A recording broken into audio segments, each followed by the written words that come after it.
Oi pessoal, tudo bom com vocês? Estamos começando mais um episódio aqui no nosso Circuito Empreendedor Podcast e esse episódio é muito especial e vocês vão saber o porquê no decorrer. Esse é o episódio número 117.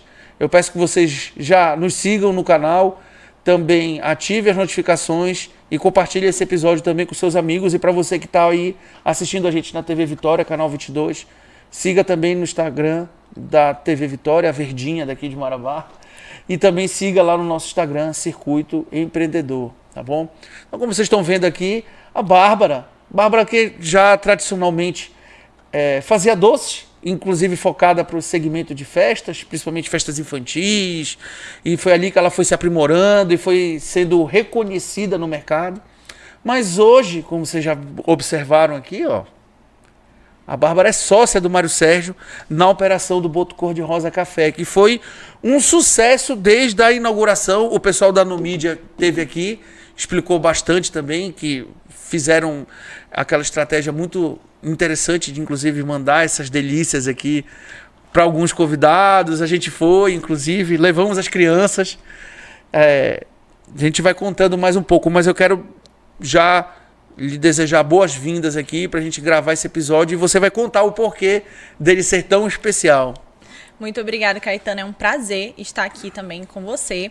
Compartilhar um pouco da minha história, da história da Boto, que embora seja um bebê ainda, a gente está aí no 4º mês, mas já é uma operação de muito sucesso. A gente tem muito orgulho do que a gente está construindo, que tem muitas coisas ainda para ser ajustada, mas tem sido uma experiência incrível e vai ser um prazer compartilhar aqui com vocês, com seus telespectadores, a nossa história aí. Não, e muita gente vai querer realmente saber porque tem um gatilho ali que foi oriundo daqui. Também. Você estava bastante incomodada ali, não estava inquieta.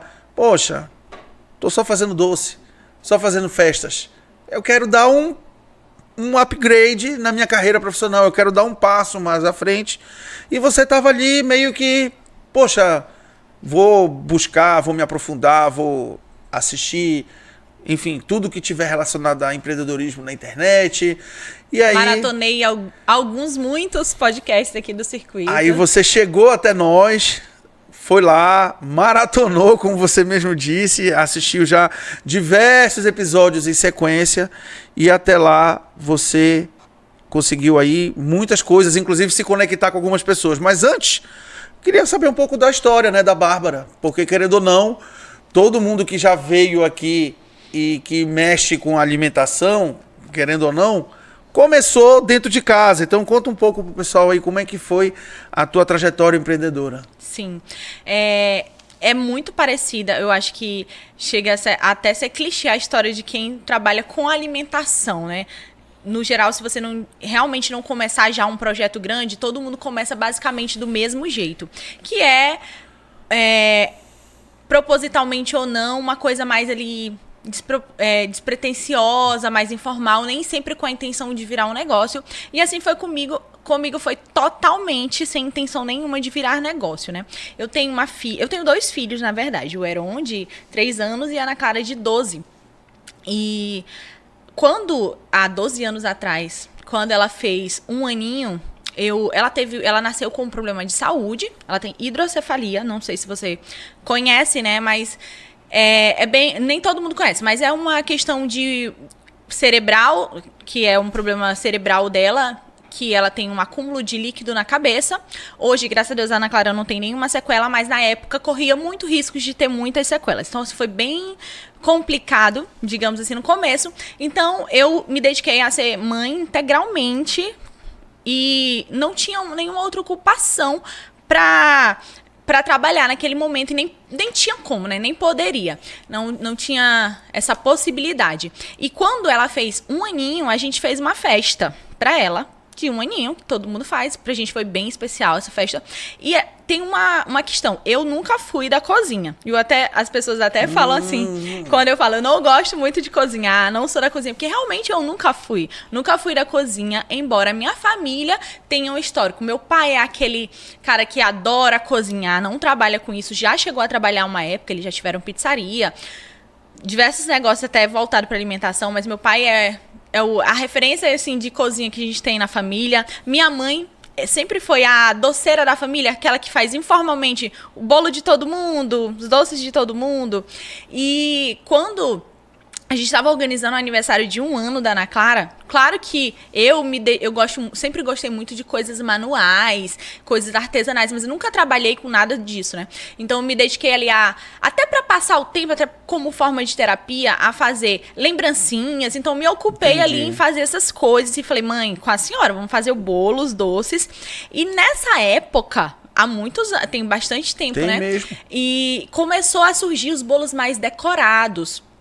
Eu já tinha tido contato, eu tenho uma tia que trabalhou muito tempo com bolos de festa. E a Zuma, sabe a Zuma? Sim. Conhecidíssima.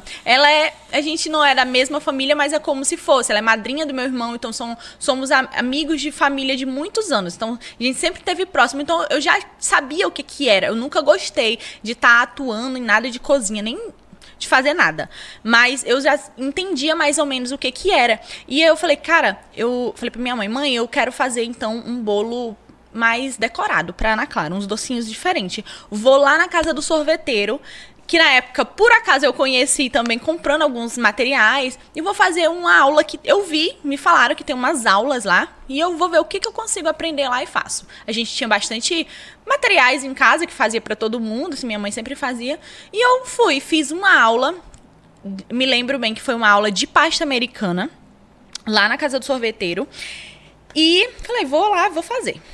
Fiz as coisas do aniversário da Ana Clara, ficou muito legal, gostei bastante de fazer. E era, como volto a dizer, pra mim era tipo uma terapia naquele momento, assim, eu bem envolvida só com questões de saúde da Ana Clara, maior perrengue e com a válvula de escape. Com a cabeça vazia, assim, né? Então foi ali uma terapia e eu fiz essas coisas do aniversário da Ana Clara e deu super certo. Pra quem não sabia fazer nada, claro. Deu super certo, a gente fez, foi linda a festa, fizemos a festa e eu fiquei com uma pulguinha atrás da orelha. Aquele gostinho de quero mais. Mas não pra trabalhar, nunca foi uma intenção de trabalhar. E aí, eu tenho um afilhado, que ele é um ano mais novo do que a minha filha. E aí, vamos fazer o chá de bebê dele. E eu tinha acabado de fazer as coisas da Ana Clara. Eu já contei essa história algumas vezes, né, que eu sempre gostei de ser bem atuante no Instagram também. Quando eu ainda tava com uma demanda grande de festas, eu tava sempre ali, aparecendo, atuando, contando. Então, já contei essa história algumas vezes. Que o Arthur ia nascer, que é meu afilhado. E as amigas juntamos pra fazer um chá de bebê pra Evelyn, né? Que é minha comadre, mãe dele. E aí eu falei, eu vou fazer um bolo. Da Ana, eu não fiz o bolo, eu fiz docinhos, outras coisas, né? Falei, vou fazer um bolo personalizado. Só que eu nunca tinha feito um bolo na minha vida. Eu nunca tinha batido um bolo, eu não sabia por onde eu ia começar. Eu sabia pela aula que eu tive como eu ia fazer pra decorar. Mas pra fazer o bolo, eu não sabia. Nunca tinha feito um bolo. Aí eu fui pra minha mãe e falei, mãe, faz um bolo pra mim, recheia, deixa ele prontinho, que eu vou só decorar, que eu também não tô ainda nesse passo de fazer o bolo. E ela fez esse bolo e eu decorei o bolo. Até hoje eu tenho fotos, eu posso até te mandar depois essa foto. Era um bolinho azul com umas bolinhas... Depois você posta lá no Instagram e marca o circuito, falando, ó, pra quem assistiu, tá aqui a historinha do bolo. Vou postar. Esse bolo, assim, foi meio que uma virada de chave, assim. Bacana. E aí fiz esse bolo do Arthur e o bolo ficou lindo. O que ficou feio foi o bonequinho, um ursinho que eu fiz em cima, porque não tinha como eu fazer ele bonito mesmo. Mas dentro das possibilidades, assim, ficou bom. Mas o bolo em si, ele ficou lindo. Ninguém acreditou que foi eu que fiz, porque eu nunca fui da cozinha, eu nunca mostrei esse lado, nem eu não sabia desse lado, né? E aí, todo mundo que tava, os nossos amigos, a família, ninguém acreditava que era eu que tinha feito. Tava lindo, tava... incrível o bolo para aquela ocasião. E fiz também alguns docinhos. E daí começou um monte de amigas minhas pedir para eu fazer doces. Então começou primeiro começou com uma válvula de escape. Uma válvula de escape total. Depois começou assim, eu tenho uma pulguinha ali me despertando, um negócio eu já sei fazer, deixa eu fazer. Pronto. Então, E aí- indiretamente foi acontecendo. E aí algumas amigas minhas pediram pra eu fazer uns doces. Cupcake, na época era um auge, assim, o cupcake. Fiz alguns cupcakes e fui fazendo, assim, pra uma amiga. Tinha um aniversário. Aí eu fui fazer às vezes da minha mãe, que minha mãe era essa que fazia sempre. Tinha um aniversário, o nome da minha mãe é Irá, né? Então todo mundo, tia Irá, faz meus doces. Minha mãe ia lá e fazia brigadeiro, aquele bolo bem simples, só com granulado em cima, mas sempre delicioso, e ela sempre fazia. E eu comecei assim, sem intenção nenhuma de vender nem nada. Até então, isso ficava em função da minha filha, porque ela fazia muitas terapias. Então, na época, ela fez uns 3 anos de terapia na APAE, por conta que ela tinha uma questão de mobilidade. A hidrocefalia faz com que cresça a cabeça um pouco. Então, embora ela não tivesse tido nenhuma sequela cognitiva, ela teve uma dificuldade para andar por conta do peso mesmo da cabeça. Então ela fez muita terapia, fisioterapia, psicomotricidade, dentre outras terapias na APA, então em outras clínicas também. E aí eu tinha que estar com ela nessa lida aí, então não tinha muito tempo para pensar em trabalhar, mas sempre que tinha uma festinha, um aniversário, minhas amigas vinham, pediam, e eu fazia um doce, um bolo. E assim eu comecei. Aí um dia, uma amiga também, sempre era amigas, né? Porque nesse momento, assim, sempre é pessoas que estão próximas ali. Foi fazer também o aniversário da filha dela e falou, Bárbara, eu queria que tu fizesse o bolo pra mim, mas eu queria te pagar pra tu fazer. Falei, cara, como eu vou cobrar? Não sei. Pois é. Eu não sei nem pra onde. E até então eu ainda não fazia o bolo. Minha mãe fazia o bolo e eu só decorava. Tu usava só os atributos da tua mãe e colocava as tuas habilidades em prática. A minha parte artística. Até hoje eu falo que hoje eu vou chegar até nessa parte pra te falar com mais propriedade, que eu sou uma confeiteira que eu consigo passar qualquer técnica hoje pra frente e sei muito bem do que eu falo. Mas no começo eu não sabia de nada, eu tive que me aprofundar nisso aí, mas eu sou muito mais artística do que uma confeiteira que gosta ali da lida da cozinha, de bater o bolo. Isso foi uma das primeiras coisas que eu terceirizei, foi essa parte, assim, né? Terceirizei não, deleguei, digamos assim. Então, aí eu não sabia como cobrar dessa minha amiga. Eu falei, mas eu vou fazer um custo aqui de quanto que eu vou gastar, só um valor simbólico que fiz. Fiz dessa amiga, foi uns doces, foi um bolo também. Ficou muito legal. E começou a aparecer pessoas do nada, do absoluto nada, querendo que eu fizesse. Porque eu sempre gostei muito de Instagram e tudo. Na época era Facebook, era ainda Facebook não tinha. E tava no início das redes sociais. Então eu sempre postava muita coisa. Aí eu fazia era praticamente o início do WhatsApp, aí que você tá falando que a sua filha já tinha Eu acho um que nessa ano. época nem o WhatsApp não tinha ainda. Então era tudo Facebook, realmente. Era tudo Facebook, né? A gente tá falando em 2011 e 2012. Minha filha nasceu em 2012, isso mesmo. Então a gente bem tá falando, no comecinho. Então a gente tá falando de 13, 14, é por aí. Eu lembro que quando a Ana nasceu, a gente não tinha WhatsApp. Ela nasceu em Belém, que eu fui pra ter ela lá, né, por conta de tudo. E a gente não tinha WhatsApp pra mandar uma foto, a gente mandou aquelas fotos torpedo pra mandar. Arcaico. Bem, o pessoal, hoje o pessoal que tá assistindo vai. Deixa eu lembrar. Não, tinha realmente isso. Mas era MSS, era SMS e tinha com a foto, que era né? com a imagem da foto, era isso aí Exatamente. Mesmo. Parece assim que 10 anos é pouco tempo, 12 anos, né, estamos falando de 12 anos, é pouco tempo, mas como existiu uma evolução gigantesca nesse período, né? E comecei a colocar muita coisa no Facebook, e aí todo mundo, eu quero também. Quando eu vi uma semana, eu tava fazendo uma fornada de cupcakes, e aí um monte de gente comprava, de uma vez acabava, e foi indo. Só que assim, eu sempre gostei muito, eu sempre fui muito inclinada pra parte artística. Então eu sempre ia querer fazer algo que fosse um pouco mais personalizado, artístico, e eu me envolvi muito, acho que até por conta do aniversário da Ana Clara, depois em seguida o chá de bebê do Arthur, de coisas infantis, que são mais lúdicas e tudo. E na época, a gente tinha grupos de mães. Eu lembro que teve uma época que eu participava de um grupo de mães. E aí as amigas que eu fiz nesse grupo começaram a encomendar. E aí foi aquele 1 a 1, boca a boca. Boca a boca, literalmente. Aí você ficou sem controle. Viralizou. Viralizei. Na época que nem viralizava. Que nem viralizava, mas, assim, viralizou. Realmente, viralizei. E assim, as mães de crianças geralmente me conhecem pelo meu trabalho, porque eu fui bem focada ali nessa parte mesmo artística de festa infantil. Fiz diversos outros tipos de eventos, como casamento, 15 anos e etc, aniversário de adulto, mas o meu foco sempre foi infantil. Eu sempre fui uma referência para essa parte infantil. E o curioso é que passaram-se alguns anos, eu fazendo assim bem, comecei a trabalhar. Fui na cozinha de casa, né, meio sem saber como eu comecei a fazer isso profissionalmente, ainda sem saber cobrar direito e tudo mais. E lá onde eu fiz a primeira aula, que foi na casa do sorveteiro, eu já estava um pouco já conhecida na cidade, me convidaram para dar uma aula lá. Aí eu falei, como eu vou dar uma aula? Pois é, tá vendo só? Tu foi assistir uma aula... Aí uns 2, 3 anos depois, como eu era muito cliente, estava sempre frequentando lá até hoje. Tem um centro culinário muito legal que eu até indico para quem precisar fazer um curso de aperfeiçoamento ou até do zero para aprender a fazer doce, salgado, panificação. Lá tem diversos professores muito bons e foi lá que eu tive essa oportunidade de dar aula, sendo que era uma coisa que eu não tinha noção nenhuma que eu sabia. Dar aula e ensinar. E...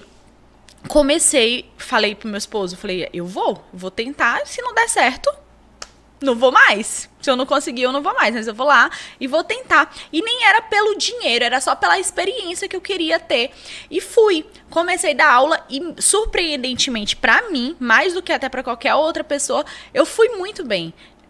Passei 4 anos, quase 5 anos, dando aula lá na casa do sorveteiro. Desculpa.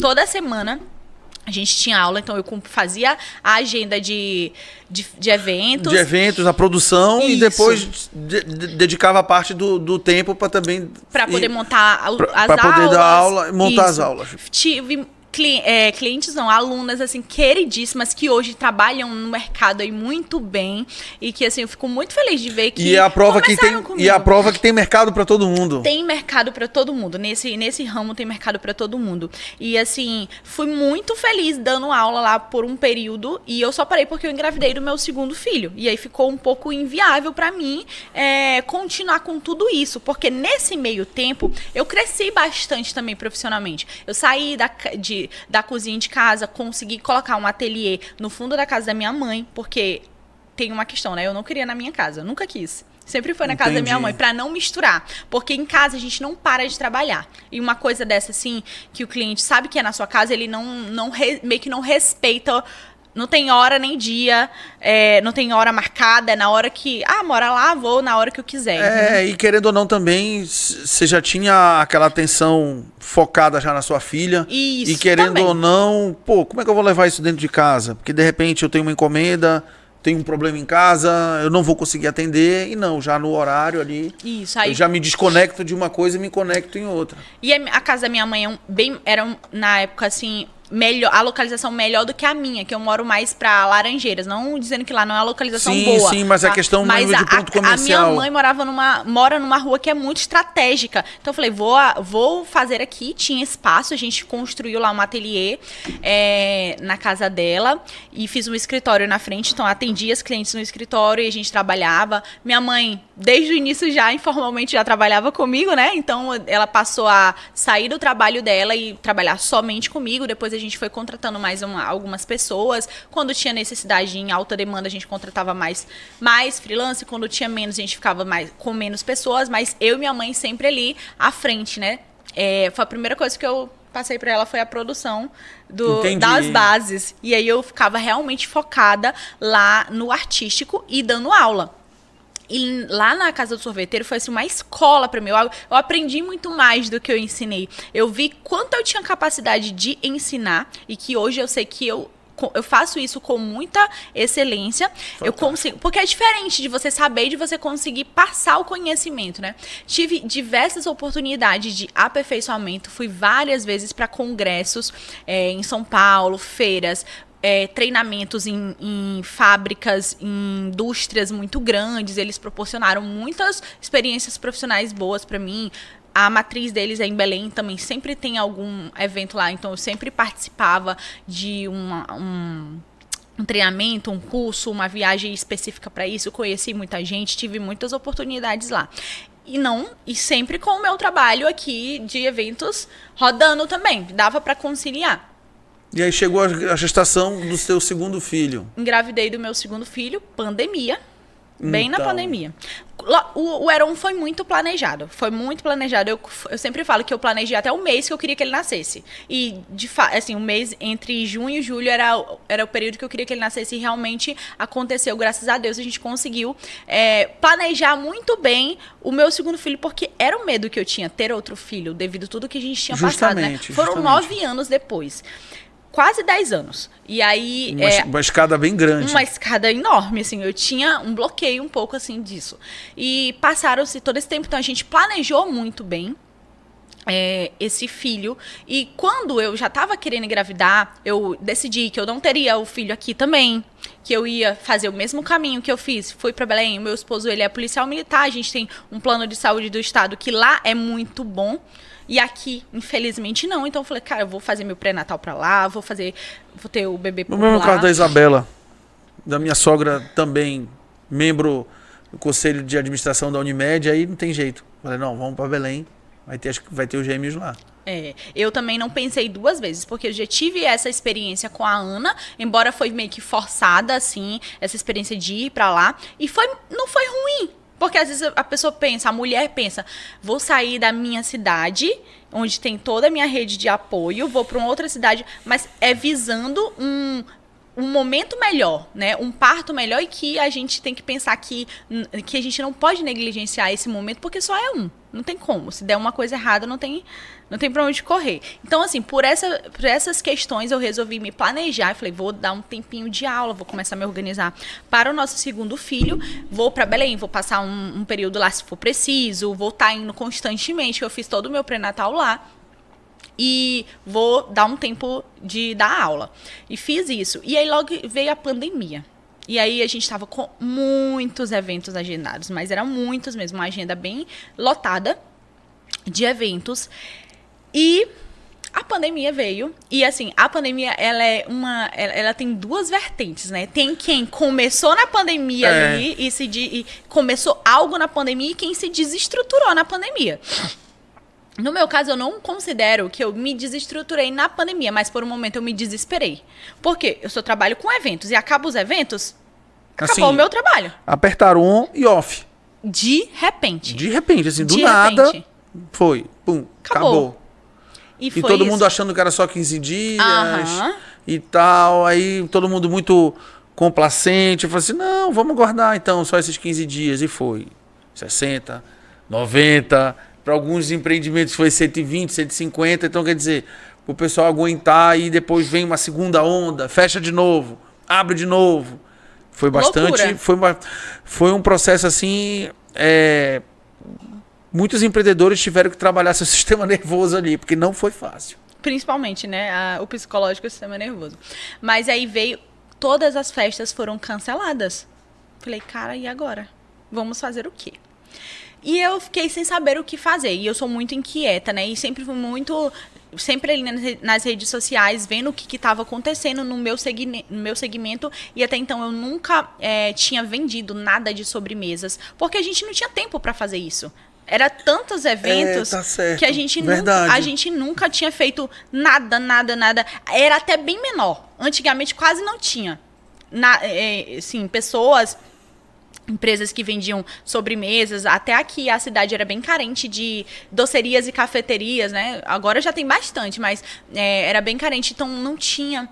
E eu, olhando mesmo, internet, Instagram, falei, vou ter que fazer alguma coisa. Aí comecei a ver os copos da felicidade, quando foi surgindo aqueles copos da felicidade, aí começou o delivery. Aí eu chamei minha mãe, falei, mãe, a gente não vai ficar parada. A gente tem aqui equipe, a gente tem... insumos, espaço, vamos fazer o que dá pra fazer.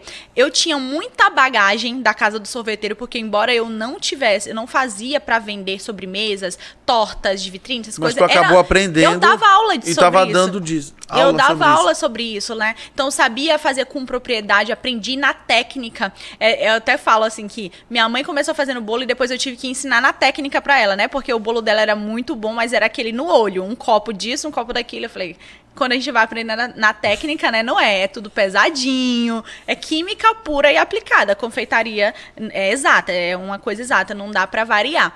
E aí a gente sabia o que poderia fazer. Falei, conheci um motoboy, chamei o motoboy, comecei a fazer brownie e copo da felicidade. Nessa época, eu acho que não tinha ninguém vendendo copo da felicidade, era muito novo até. Comecei a fazer esses copos da felicidade e peguei o celular. Gente, vou começar a fazer mais sobremesa, a gente tem que fazer girar o negócio aqui. Pandemia, ninguém sai de casa, mas a gente vai contratar um motoboy e vamos entregar na casa de vocês. Eu tinha uma gama de cliente bem grande já e que muitas vezes não comprava de mim porque eu não tinha um evento para fazer. Mas quando viu a oportunidade de comprar um ticket mais baixo, uma sobremesa, veio todo mundo. E todo mundo em casa com vontade de comer alguma coisa. Você ligou o farol, na verdade, porque ali o seu farol só focava nos eventos. Eu só vi esse aqui, ó. E aí você foi amplificando mais um pouco o seu campo de visão e aí você foi vendo outras oportunidades, mais por uma questão de sobrevivência do que por uma questão de empreendedorismo mesmo. Não foi estratégia, foi vamos sobreviver à pandemia. Que muitas das pessoas, quando vêm para o empreendedorismo, elas vêm em grande parte por uma situação, por uma ocasião. Ela não vem por ah, não, eu tô com uma ideia aqui. Não, ela vem por necessidade. Por aquela ocasião ali de... Vamos resolver esse problema eu preciso, não tô trabalhando, tô saindo do emprego, eu quero montar um negócio. Então, assim, realmente... Você foi... E muitas das pessoas acabaram também mudando um pouco. Eu migrei, né? Tive que migrar um pouco ali. Não deixando as raízes. Sim. Mas acho que quando tivesse uma sazonalidade do mercado, você voltaria para as raízes. Isso. E assim foi feito, né? E aí a gente começou... enxurrada de pedidos que a gente não aguentava. No primeiro dia, o meu irmão tava lá comigo. Novos clientes, inclusive. Novos clientes, pessoas que queriam... que já, tipo, admiravam meu trabalho, queriam comprar uma já consumiram teus produtos em outras festas, em alguns eventos, e eu falava, agora, olha, ela tá vendendo agora. Vamos lá, vamos experimentar, a gente já sabe que deve ser bom, vamos lá, a gente já tem uma credibilidade aqui, vamos comprar. Então, assim, enxurrada de pedido e a gente não tinha nada, assim... organizado para receber esses pedidos, era no WhatsApp, era anotando o manual. No primeiro dia meu irmão ficou louco, que ele que tava anotando para mim, e a gente louco na cozinha, fazendo tudo, e foi organizando e dando certo. Aí a gente meu irmão é muito ligado assim nas tecnologias, ele já conseguiu um sisteminha lá para os pedidos, um site em que recebia os pedidos, já agilizou essa parte, comprou uma impressora, já facilitou, e a gente foi indo. Do jeito que foi chegando, a gente foi recebendo e organizando. E fomos indo nesse delivery. Eu chamava de delivery. Era bem isso, essa palavra que eu usava, né? O delivery foi um sucesso. Ele foi um grande sucesso mesmo. E aí eu grávida e a barriga crescendo. E eu trabalhando. As festas paradas, começaram a vir festinha em casa. Aí começaram a me solicitar bolinho pequenininho com... kitzinho pequeno, e a gente fazendo esses bolinhos em casa e o delivery a todo vapor, dando muito certo mesmo. Chegou um momento, lembra que eu falei que era lá na casa da minha mãe, o ateliê, e a gente tinha um escritório na frente, né? O meu esposo é policial, ele falou, Bárbara, aqui tá parecendo boca de fumo. Toda hora chega uma pessoa. Toda hora chega uma pessoa. Porque ou dá conta de entregar, ou a pessoa iria retirar no local. Muita gente ia tirar. E a rua deserta? Aí... um monte de gente, toda hora chegava uma pessoa ali, não, a gente precisa sair daqui, não tem como mais ficar aqui, não dá. Coisa assim de 20 dias foi um erro, mas foi um erro que deu certo, né? Coisa assim de 20 dias a gente procurou um ponto na Cidade Nova, porque foi voltando já. E aconteceu tudo isso, foi dando certo, e aí começou a voltar as atividades. Então começaram a liberar alguns segmentos. Já podia liberar, tipo, abrir uma porta, fazer entrega, só não podia aglomeração, né? Mas já podia você ter uma vitrine e fazer entregas, e alguém fazer retirada. Isso já estava liberado. E aí a gente... E assim, uns 20 dias a gente procurou um ponto. Era bem pequenininho, bem pequeno. Era ali em frente... como que eu posso te falar? Aquele sinal de trânsito na Gibe Mutran, que tem em frente ali a Climec, mais ou menos. Tá, na Itacaiunas com a Najib Mutran. Era bem na esquina, assim, um pontinho pequeno. Só que era bem visível. E era bem pequenininho, a gente reformou rapidinho, compramos uma vitrine, a gente já tinha equipamentos, tudo, só realocamos e continuou. E assim, abri essa loja grávida, tem uma foto também, eu grávida, inaugurando essa loja, assim. A gente vendia basicamente coisas parecidas com o que tem na Boto hoje. A Boto, ela migrou para um outro perfil, mas era coisas bem parecidas. Sobremesas, bolos, fatias, toda essa gama de sobremesas a gente fez lá. E foi muito, e deu muito certo. Deu tão certo, assim, que a gente já estava até muito bem alinhada a equipe, que eu fui, na época, para Belém, passei um mês lá, mais ou menos, tive bebê, fiquei um pouquinho, voltei e tudo rodou perfeitamente, né? Com seus perrenguezinhos aqui, outro lá, mas rodou perfeitamente. E tava dando muito certo, só que eu comecei a ficar muito sobrecarregada. Muito sobrecarregada mentalmente. Eu tive uma depressão pós-parto que na época eu não sabia que era depressão pós-parto. Foram muitas coisas acumuladas que eu tinha que resolver e nisso as festas já estavam voltando. E aí a demanda volta a crescer rapidamente. Aí volta a crescer e aí eu tinha que resolver problemas que eu não estava preparada para resolver. E são as dores do crescimento. Nossa, e como dói, viu? Eu realmente não estava psicologicamente preparada para resolver os problemas que eu tive que resolver. E aí eu falei, fiquei 1 ano e meio mais ou menos com a loja e tudo vendendo bem, tudo um sucesso. E eu resolvi fechar. Que ninguém entendeu. Como que ela vai fechar? Tá vendendo, não para, toda hora lotada. Não tem lógica. Eu falei, gente, eu não dou conta. Eu não dou conta mais. Eu vou dar um passinho aqui para trás e vou continuar com a minha demanda de eventos. Mas nesse momento eu preciso recuar, senão eu vou surtar. E aí eu fiz isso, fechei a loja, aluguei uma casa. Aí nisso eu já tinha saído lá da minha mãe, já saí de vez, não voltei mais. Aluguei uma casa, fiz um ateliê nessa casa, usei essa casa só para isso. Continuamos a nossa demanda de festas. Os clientes enlouqueciam, queria que pelo menos eu continuasse no delivery. E eu ainda enrolei um pouquinho ali pra fechar o delivery de vez, mas o ponto eu fechei porque eu não tava dando conta. E aí eu ainda continuei alguns meses no delivery. Eu falei, cara, não tem como, vou parar isso aqui porque tá me sobrecarregando demais, mesmo só no delivery. E aí encerrei o delivery também e continuei a demanda de festas. E até tinha falado pro meu marido conversando, né? Eu falei, eu não quero mais ter que lidar com esses problemas do comércio. Não tão cedo, eu não tô preparada para isso. O comércio é muito diferente de quem trabalha com serviço. É muito diferente. E eu não tinha ainda essa maturidade. E a gente só sabe, ou você se aperfeiçoa e vai e vê onde você falhou, ou você vai igual eu fui, ver que realmente não, eu não tô preparada. Ou eu vou realmente enfrentar isso. E naquele momento, para mim, não era uma escolha enfrentar e mergulhar de cabeça. Ou eu vou recuar e vou esperar para ver se realmente é isso que eu quero ou não. Porque poderia também ser algo que eu não quisesse. Entendi. E dei essa recuada, mas ficou ali, no ar, né? Será que ela vai abrir outra loja ou não? Eu não falei, eu me comunicava sempre muito com a minha audiência no Instagram. Eu não deixei muito claro que eu ia encerrar de vez. Falei que nesse momento, psicologicamente, eu não estava muito bem para continuar. Ia parar e quem sabe eu voltasse. É tanto que eu não vendi nada, ficou tudo guardado, né? Quem sabe eu voltaria. E depois eu internamente, né, conversando com a minha mãe, com meu marido, falei que eu não queria mais. E eu sempre estou aí em busca de conhecimento de todas as áreas, principalmente onde eu sou mais falha, né? E assim, quando eu conheci o podcast de vocês, eu achei super interessante, porque é você conhecer que todo mundo tem dificuldades. Justamente. Todo mundo tem dificuldades. É as dores e os sabores que a gente comenta muito aqui, mas já a gente vai voltar a tocar nesse assunto. Eu tenho que chamar aqui um intervalo até porque o meu diretor já está brigando aqui comigo, já passamos até do horário. Mas já, não sai daí, a gente já volta aqui com a Bárbara do Boto Cor-de-Rosa Café.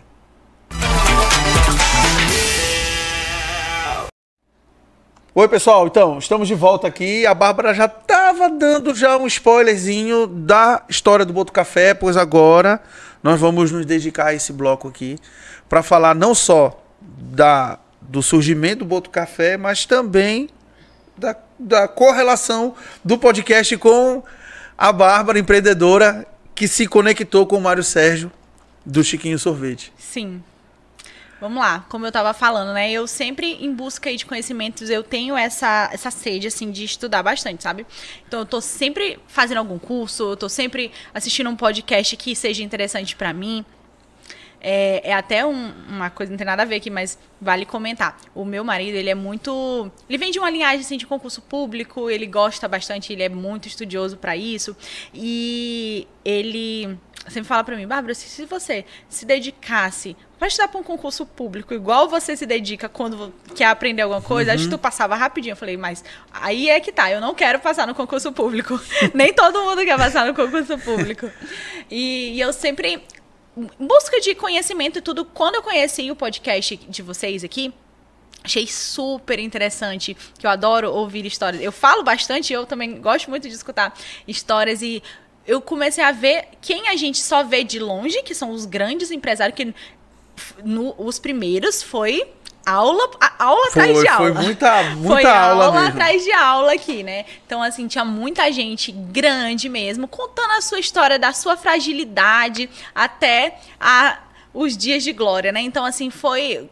Eu maratonei o podcast aqui, assisti muitos mesmo. E um deles, eu por acaso, né? Inclusive... No dia do Mário Sérgio, o áudio ficou um pouco baixo. Ficou, a gente teve um problema no... E aí, quando eu acho que era só o áudio dele que tava funcionando ou era só o meu que tava funcionando, enfim. O áudio estava um pouco baixo e eu comecei a ver a história, porque tinha pessoas que eu já sabia quem era, a gente conhece aqui pela cidade, e tinha outros que eu não sabia, fazia a menor ideia. O Mário era um desses. Eu nunca tinha ouvido falar no Mário Sérgio, não sabia nada. Quando ele começou a falar, eu achei bem interessante, né? Aí eu vou escutar, só que tava baixo. Aí eu escutava aqui um pouquinho, colocava, tentava ver, mas conseguia assistir o podcast inteiro. E foi aí que eu conheci o Mário Sérgio, que hoje é meu sócio, assim, uma pessoa incrível. E conheci aqui, através do Circuito Empreendedor. Isso, através do podcast Circuito Mandar Empreendedor. Um abraço aqui pro Mário Sérgio, uma pessoa fantástica, da qual a gente, sempre quando tá junto, a gente troca informações, a gente tem ali um para ajudar o outro. E não é à toa todo esse sucesso exponencial que ele vem tendo no Chiquinho Sorvete também e nos outros empreendimentos aí que ele não para, né? Ele é incansável. Ele é incansável. E conheci ele aqui. E até fazendo uma correção, né? Assim, como eu comentei com você que eu conheci ele através do podcast, mas eu nunca imaginei que eu fosse conhecer ele pessoalmente. Eu não fui atrás. Lembra que eu falei que eu não quero mais trabalhar com comércio e tudo?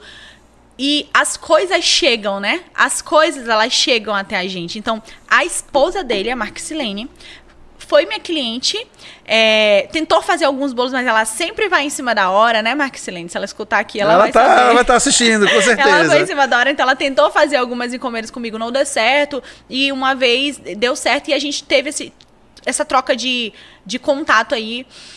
E ela, do absoluto nada, me manda uma mensagem. Na verdade, eu não tinha o número dela salvo. Embora tinha umas mensagens lá que eu sabia que ela era cliente, eu não tinha o número dela salvo.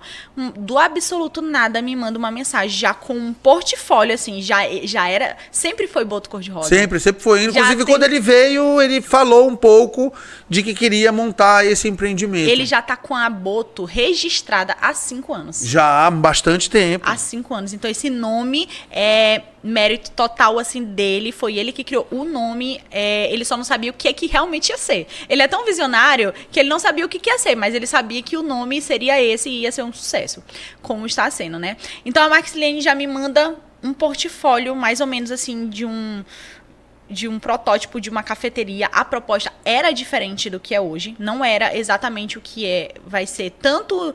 A única coisa assim, que a gente pode dizer que tá igual é a logo. O resto a gente mudou praticamente tudo, né? Foi conversando, vendo viabilidade e mudou. E me chamou para uma reunião. Eu confesso que eu não dei muita atenção. Na hora eu olhei assim e falei... Tá, mas de que se trata? Aí ela me manda esse portfólio, fala que queria uma reunião para conversar comigo sobre negócio. Eu imaginei, como eu já tive diversas propostas, deve querer me contratar para eu poder desenvolver algum cardápio. Eu já dei consultorias em algumas empresas aqui de Marabá sobre isso, né? Como eu dava aula, já fiz esse trabalho. Desenvolver um cardápio ou fazer um treinamento, alguma coisa do tipo. Falei, ela foi me explicando mais ou menos, só que aí o Mário já entrou na conversa no celular dela e já começou a me passar mais ou menos o que era e pediu uma reunião comigo. E eu fui assim, vou lá. Fui bem assim mesmo, vou lá. Eu até falei pra ele, Mário, eu não dei a menor credibilidade, assim, não sabia, não imaginava o que seria essa reunião. E a gente marcou essa reunião lá no shopping e fui conversar com ele. E ele me apresentou toda a proposta de sociedade, já desde a primeira conversa, já foi uma proposta de sociedade, me mostrou a visão que ele tinha. E na hora que eu vi ele, eu falei assim, eu conheço você. Aí ele... Você me conhece? Da onde? Que a marca eu já conhecia, né? Eu falei, eu conheci, eu já sei a sua história inteira. Aí ele levou um susto. Eu falei assim, do podcast do Circuito Empreendedor. Eu assisti todo aquele podcast, foi super interessante. É uma história e tanto, tem que tirar o chapéu pra ele pelo feito, todo o feito Justamente. Que ele fez, assim. Quem não conhece ainda, assista o podcast. Vocês vão entender que realmente é um feito. Ele foi reportagem até da Exame, recentemente. Foi, saiu na Exame. E assim, eu sempre falo, o Mário fez uma coisa gigante em curto tempo, né? Assim, quase ninguém consegue fazer o que ele fez no período tão curto. Então ele me apresentou toda a proposta que ele tinha. Qual era mais ou menos ali o conceito que ele tinha para Boto Cor-de-Rosa, o que ele queria fazer, como ele queria fazer e aonde ele queria chegar. Eu confesso que eu, assim, nunca tinha visto ninguém falar daquele jeito. Parece até mentira. A grande realidade é que quando o Mário abre um pouco ali qual os planos dele, ele é tão, assim, ambicioso no sentido de vou conseguir fazer algo grande. Mas ele é muito firme no que ele fala. Ele fala muito firme, parece até assim, não, tá de papo, parece que tá de papo. Aí Justamente. Ele vai e mostra que realmente ele faz. Justamente, pra quem não conhece, pensa que ele vai ter... Não é possível. Não é possível, não. E é possível. Então ele me mostrou assim, qual era essa proposta e me chamou pra entrar com ele nessa e construir a Boto Cor-de-Rosa assim, do absoluto zero. Desenvolvemos absolutamente tudo. E eu falei, eu topo. Na primeira reunião eu já falei, topo. Mesmo sem eu tava no escuro, sem saber ali o que ia acontecer, né? Como que ia ser, tanto que a gente mudou assim o caminho algumas vezes. E começamos, a partir dessa reunião, nós começamos a desenvolver o que era a Boto Cor-de-Rosa. Na época, esse nome Café já estava registrado, então tinha que ser Boto Cor-de-Rosa Café mesmo, mas não tinha muito essa pegada confeitaria. Mas como era a minha praia, eu falei, a gente tem que colocar aí o que eu tenho de melhor para oferecer, né? Então a gente já colocou essa pegada também confeitaria, desenvolver a marca, as cores eram um pouquinho diferente, o rosa pink e o botinho sempre se manteve, mas tinha cores diferentes, a gente foi mudando. A filha dele é arquiteta, não sei se você conhece, Sim. a Samara. Então a Samara que fez toda a identidade ali visual, criou aquele projeto que é lindo. A gente tem bastante orgulho ali do que Muito bonito mesmo. É muito lindo, então criamos tudo, desde essas embalagens então, aqui. Então, tá aqui a embalagem, ó. De guardanapo. Muito bom isso aqui. Até tudo que tem lá na Boto. Bolo do pote. A gente desenvolveu tudo. Essa aqui já do bolo, não dá pra virar porque tem um líquido aqui. Isso aí é de plástico porque tem um líquido. Então, mas a gente vai saborear isso aqui. Você que tá aí, olha, domingo... Faz o pedido, ou então vai lá. Tem no iFood. E leva lá. De 9 da manhã às 9 da noite. Não tem nem desculpa aí, pra dizer que não vai, então né? vai acabar o programa aqui, vai sair pra almoçar, passa lá pra pegar a sobremesa lá no Boto, né, Bárbara? Ou vai no Chiquinho também. Vai na Chiquinho também, pegar um sorvete. E aí a gente criou tudo, assim, foi muito legal, foi bem desafiador, assim, muito desafiador mesmo, assim, porque a gente teve que criar uma marca do zero. Não é nada fácil isso, viu? Não só a marca, vocês também criaram a rede social também do zero. Foi um trabalho muito grande da Numídia. O William teve aqui junto com a Mica também. Eles contaram muito Detalhes. Sobre a estratégia, inclusive, de lançamento. Pô, aquela ideia do kit. Eu recebi o kit na minha casa. Falei assim, pô, uma delícia aquilo. Desde o café... Desde o brownie. Como experiência, né? Pô, a pessoa já fica ali com a experiência muito antes até de ir conhecer o local. E são, assim, experiências dessas aí que a gente vai tentar trabalhar na próxima temporada aqui do podcast. Inclusive, a gente já vai saindo daqui, nós já vamos conversando, inclusive, alinhar a respeito de uma uma parceria bastante frutífera aí para os próximos meses. Mas hoje no Boto, então você falou, tem 4 meses já de operação, né? Nem parece que já está aí há muito tempo. Né? Já tínhamos feito o convite, inclusive para você, mas como vocês ainda estavam nos ajustes... Ajustando muita coisa. Porque agora vocês, inclusive, servem café da manhã... Almoço, coisa que não servia na época, que não estava na programação. Na verdade, sempre esteve. Só que não era o start, não era o start ainda. Tá. Na verdade, no real mesmo, a gente ia esperar em torno de 6 meses para isso. Só que, assim, a gente viu que cabia. Então, a gente deu uma adiantada. Sempre teve na programação, porque o nosso horário ele é muito extenso. A gente abre 9 da manhã até as 9 da noite, todos os dias. Então, assim... Ninguém vai tomar café e comer bolo meio-dia, 11 horas da manhã, as pessoas vão almoçar. E se a gente tem equipe, a gente tem espaço, a gente tem tudo. Tudo, cozinha. Cozinha, tudo. Por que não? Vamos adiantar essa parte, né? E aí a gente adiantou, a gente tem opções de almoço também, são opções assim, para um almoço rápido, mas especial. Não deixa de ser um almoço rápido, mas sempre com uma pegada mais especial ali. E a gente tem o café da manhã, é muito forte aos finais de semana, as pessoas vão mesmo sentar para tomar café. Que bom, isso aí é muito bacana saber disso, porque no fim das contas é mais uma opção de alimentação na hora do almoço. Ali tem muito comércio ao redor, tem muita gente que circula ali, tá na rodovia, querendo ou não, alguém tá passando ali, poxa, peraí, eu vou parar, vou comer aqui e vou para o aeroporto. Tipo, não quer comer mais do mesmo, não, vou comer uma coisa diferente aqui. Mais do mesmo, quando a gente cita, os outros restaurantes que tem ali ao redor até se chegar ao aeroporto. Então, assim, e o bom é que ainda tem a venda casada ali. Sobremesinha de quebra. Porque já vai a sobremesa ali para tirar o gosto. Exatamente. Para deixar ainda a experiência mais saborosa. E quais são os próximos planos? Porque eu sei, mas o pessoal aí tá querendo saber, inclusive. Né? Os próximos planos, os próximos passos. Muita gente aqui em Marabá, inclusive, pede: por que não abre um Boto na Nova Marabá? Por que não abre o Boto no shopping? Ou então, por que não abre o Boto na Velha Marabá? Não sei o quê, PPP. Pedem muito, né? Tem uma coisa, Caetano, que todo mundo em outras cidades, inclusive, vocês devem receber pessoas que são de outras cidades, porque querendo ou não, tá ali na rodovia, próximo do aeroporto, passagem.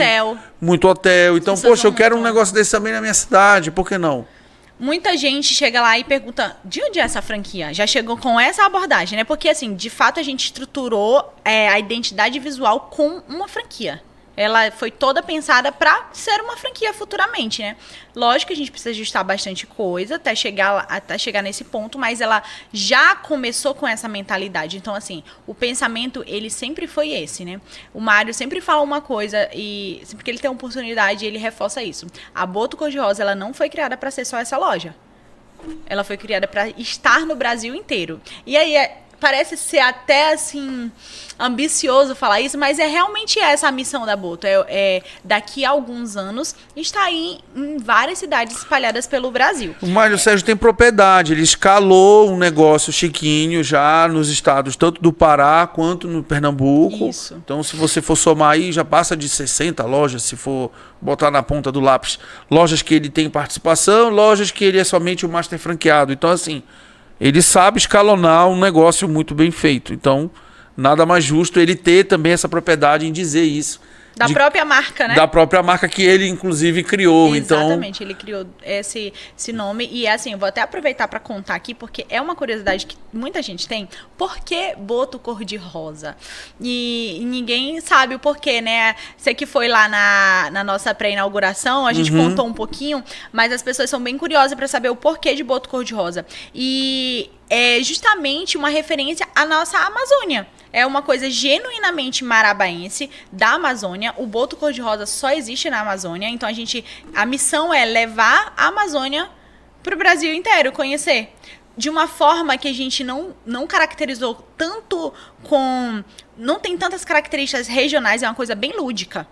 Porque a gente consegue colocar nossos sabores, implementar algumas tradições nossas ali, como a gente tem bastante coisa de cupuaçu, de castanha. Em breve a gente vai desenvolver outras coisas mais regionais para ter também, para levar esses sabores aí para fora. mas de uma forma lúdica, onde a gente consegue... As crianças são apaixonadas pelo boto cor-de-rosa. Os adultos são apaixonados pelo boto cor-de-rosa. As adolescentes, lá tem muita reuniãozinha de adolescente, Sim. elas amam. As pessoas vão trabalhar lá. O ambiente, além de ser instagramável, é também gostoso para poder fazer reuniões com, seja da parte profissional, seja da parte de adolescentes, seja o chá das mulheres. A minha esposa, inclusive, vive lá com a minha comadre, com as amigas dela. Isso. Tem gente que vai lá e faz celebrações íntimas de aniversário, porque também cabe lá. Tem aquele ambiente instagramável das fotos que a gente estava falando aqui, que os meus gêmeos, a gente colocou eles lá para tirar uma foto e aquela foto viralizou também. Exatamente. Então a gente tem bastante essa demanda, assim, que a gente não tem um público muito nichado. A gente consegue atender bastante gente. Então tem gente que vai para lá para trabalhar, passa uma tarde, toma café, come uma sobremesa, faz um lanche e tá trabalhando. E a gente pensou nisso desde o começo, colocou tomada em todos os sofazinhos, já pensando nessas pessoas, né? Então tem gente que vai ler um livro. O que mais tem é gente que vai para lá, senta no cantinho, vai ler um livro, tomando o seu cafezinho, comendo alguma coisa legal, curtindo o momento. Vão fazer reunião, vão comemorar aniversário, chá, enfim. Lá a gente consegue acolher desde a criança que gosta daquele lúdico até as senhoras que vão tomar literalmente um chazinho da tarde lá. E daqui a pouco vai ter que ampliar ainda mais, porque chega uma hora ali que fica concorrido. De gente dizer, opa, não, deixa eu dar uma sentadinha bem aqui e tal. Aí, não, eu volto outra hora. Pô, é bacana, mas também não é bacana deixar de atender, né? No o começo cliente. A gente sofreu um pouquinho com pois isso. É, a gente criou novidade, a gente criou uma estratégia justamente para... Assim, foi uma equipe que casou muito bem, tanto a Nomídia quanto a nossa consultoria, que a gente tem uma consultoria que é de Recife, né? Eles são específicos de negócios de alimentação e tem bem um foco em confeitarias, cafés. Então, assim, juntando toda a equipe, foi muito legal. A gente conseguiu fazer um alarde bem grande. Muito. Nas primeiras semanas só se falava em boto cor-de-rosa. E foi até uma faca de dois gumes, digamos assim. Porque foi muito bom, mas teve um momento que a gente não conseguia atender todo mundo. E assim, graças a Deus as pessoas entendem, né, que não dá. Não tem como atender e todo ainda mundo. bem que vocês também não fizeram o start do café e do almoço. Do café da manhã e do almoço, porque senão também não daria conta. E aí aquela experiência inicial do cliente iria por água abaixo. Exatamente, mas assim, a gente é muito orgulhoso, assim, do que a gente tá construindo, da Boto. Eu tô sempre à frente. O Mário, ele não aparece muito, né? Ele não é de aparecer muito. Agora, a gente, de vez em quando, a gente puxa ele pra fazer um vídeo, uma coisa, mas ele não é de aparecer muito, mas quando ele aparece, ele também... Ele me confidenciou, falou, olha, vou te agradecer eternamente por aquele episódio no podcast, porque aquilo ali me abriu portas para muitas outras coisas. As outras pessoas passaram a olhar para mim e ter uma visão sobre o Mário profissional muito maior do que eu poderia passar anos falando, e ali você conseguiu inclusive extrair aquilo de mim para poder passar para o público. Então aquilo ali foi muito bacana ouvir esse feedback dele. É muito legal, né? Muito legal. E assim, eu tô sempre à frente, eu sou muito atuante nas redes sociais, confesso que eu tô até deixando a desejar um pouquinho, porque a demanda ela tá puxada, assim, lidar com a equipe, com as pessoas, com os clientes, com tudo ao mesmo tempo, tem demandado bastante de mim, então tenho ficado um pouco ali, não tão atuante como eu gostaria de ser à frente da rede social, principalmente da Boto, mas eu tô sempre ali, aparecendo, contando. Eu tenho, assim, já... as pessoas, elas já me davam credibilidade nesse assunto. Então, assim, foi uma alavanca a mais pra Boto, porque a gente juntou toda a estratégia com um rosto que já é conhecido, que já tem referência nesse segmento. Então, eu que gravei todas as publicidades, fiz tudo, gravei tudo. E a gente conseguiu fazer uma inauguração de uma cafeteria ser um sucesso. E até hoje ela tem sido um sucesso. Não foi só aquele mês de inauguração, a gente está aí há 4 meses, quase fechando 5 meses, e tem sido um sucesso diariamente. E por trás ainda tem mais de 10 anos de carreira aí, da Bárbara, das confeitarias da Bárbara. Isso, é verdade. Então é isso, Bárbara. Inicialmente, a gente agradece imensamente isso aqui. A gente não vai deixar o pessoal com raiva lá, a gente não vai comer aqui. Tem que também, que o meu diretor já pediu, falou, não, guarda o meu aí que eu tenho que levar em casa, porque senão... Dá briga. Tu vai comer na TV e tu não vai trazer pra mim? Isso aqui é pra você, um dos nossos parceiros, tá? Esse aqui é um energético do Obrigada. Bali, da distribuidora Tocantins. Tem esse aqui também, que é do Frigels, que é uma linha especial. Legal, não conhecia esse aqui, não. Tá? O energético Bali aí tá um crescimento exponencial no mercado brasileiro. E aqui no Pará é distribuído pela distribuidora Tocantins. E o Henrique e a Tamara mandaram essa lembrança para você. Muito obrigada. Você pode abrir. Animada, hein? Você pode abrir. Vou abrir. Vamos lá. Por favor. Assim também com uma caneca, é um oferecimento da Fio a Fio, e essa caneca é sua. Já tomei até aguinha aqui. Então, você vai poder usufruir também da caneca. E falar também aqui dos nossos parceiros da Cedo Soluções Empresariais e também dos Colchões do Ortobon e da nossa mantenedora Cressol. Olha aí. Olha só, gente, que lindo. Vou colocar. Aí, ó. Muito obrigada, Óticas Helena. Ó. Amei. Ali, Bárbara. Ali. Amei. Maravilha. Então é isso, pessoal. Agradecer mais uma vez a Cressol e em nome dela, de todos os nossos demais parceiros. Bárbara, o nosso papo foi muito bacana, mas é uma pena porque a gente tem que... O horário da TV é diferente do horário do YouTube, é onde a gente pode se estender conversando um pouquinho mais. A gente até já passou um pouco do prazo, mas o meu diretor não vai puxar minha orelha porque o papo foi muito proveitoso. Tá? Depois tem uma recompensa. Olha aí, tá vendo, meu diretor? Então é isso, Bárbara, eu quero agradecer demais e queria deixar, enfim, as suas considerações finais para esse fantástico episódio que a gente acabou de finalizar. Foi um prazer, já falei desde o início, né? Foi um grande prazer mesmo estar aqui. Não deixa de ser uma forma de reconhecimento do trabalho que a gente vem plantando aí há muitos anos, né? E a Boto Cor-de-Rosa, que é um dos principais focos de a gente estar aqui hoje, contar um pouquinho do que é a Boto, de como que ela começou. É um projeto muito especial e convido a todos vocês que não conhecem ainda, que possam ir lá, viver essa experiência com a gente, tomar um cafezinho, comer um doce, almoçar, tomar um café da manhã especial no final de semana e viver essa experiência com a gente, que a gente está ali arduamente todos os dias se empenhando para que seja um sucesso a Boto. Fantástico. Nós é que agradecemos, inclusive, de ter esse projeto sendo significativamente importante para o impacto que hoje é a Boto Café Cor-de-Rosa, por conta das conexões que aqui foram criadas para que posterior, na hora de você ter conversado com o Mário Sérgio, olha, eu já te conheço, mas eu assisti o seu episódio, eu falei, pô, legal. Se por acaso eu nunca tivesse ouvido falar dele, não conhecesse a história dele, talvez eu nem teria dado tanta credibilidade. Justamente. Para o que ele tava falando, porque realmente eu ia falar, não, ele tá viajando na maionese. Porque você já tava assim... Eu já sabia quem ele era, eu já conhecia a história. Justamente. E de um lugar com muita credibilidade que é aqui, né? Não viria aqui se não fosse uma pessoa que passasse tanta credibilidade. Justamente. Então, assim, foi de suma importância eu já conhecer ele ali, mesmo que por um podcast, saber realmente quem era ele, o que ele faz e como ele faz, para eu poder dar credibilidade e a gente ingressar aí nesse projeto da Fantástico, Boto. Fantástico. Então é isso, pessoal. Eu quero agradecer imensamente a participação aqui da Bárbara, mais uma vez, do meu diretor aqui e também do Júnior, que está aqui ao lado do meu diretor, Faria Júnior, e os nossos parceiros já devidamente citados. Um bom domingo a todos e até o próximo episódio aqui do Circuito Empreendedor Podcast na TV Vitória e também no nosso canal no YouTube, tá bom, pessoal? Um grande abraço.